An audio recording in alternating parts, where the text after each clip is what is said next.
Hello guys, welcome to RU Learning Academy, and today we are going to see here about the femur bone anatomy. So I hope this video will be very helpful to you people for the practical aspect.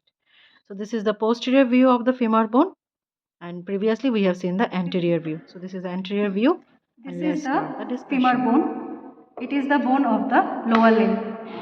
As this bone lies in the thigh region, so this is otherly called as the thigh bone. We have two femur. This is the femur of the left side. How we have done the identification?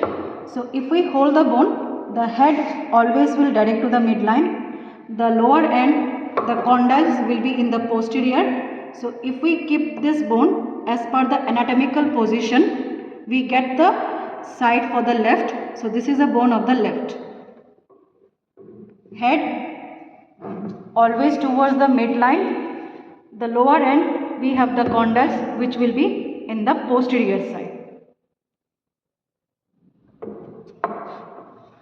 Now when we have a long bone, we have the upper end, the shaft and the lower end.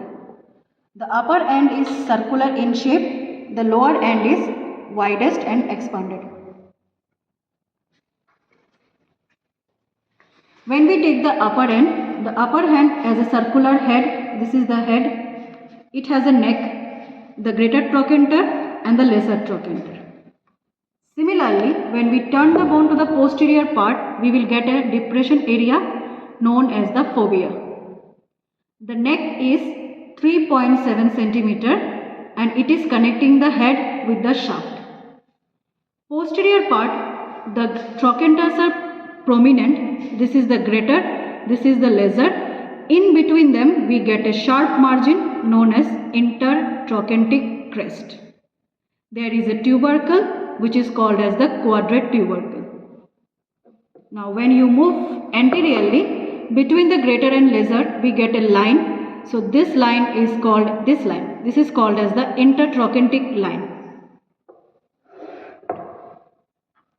Now coming to the shaft region, while we demonstrate the shaft, we have three parts, the upper part, the middle part and the lower part.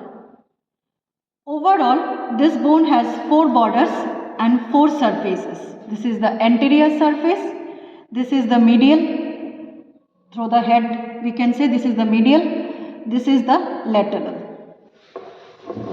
Posteriorly, we get two margins which look like as a lip, and this one is called as the linea aspera and they form the spiral line. So this, the upper part of the shaft, we have medial border, lateral border, the spiral line and a tuberosity. This is called as the gluteal tuberosity.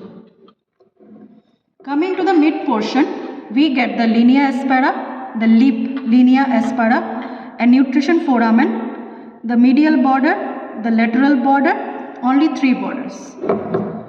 When we come to the lower end, we get the sharp margins above the condyle, supracondylar line. So this is the medial supracondylar line, this is the lateral supracondylar line, the medial border, the lateral border. So we have the four borders in total for the shaft. Next, in the posterior part, lower end, we get four surfaces, the anterior surface, the medial surface, the popliteal surface and the lateral surface. So what is surface? These are the flat part of a bone. What are borders? The sharp margin in a bone. Next, when we are in the lower end, this is the anterior part and this is the posterior part. How will you identify? We are going to identify it with the help of condyles. Circular elevation areas are condyles. Two condyles, medial condyle in the medial side of the bone, the lateral condyle in the lateral side.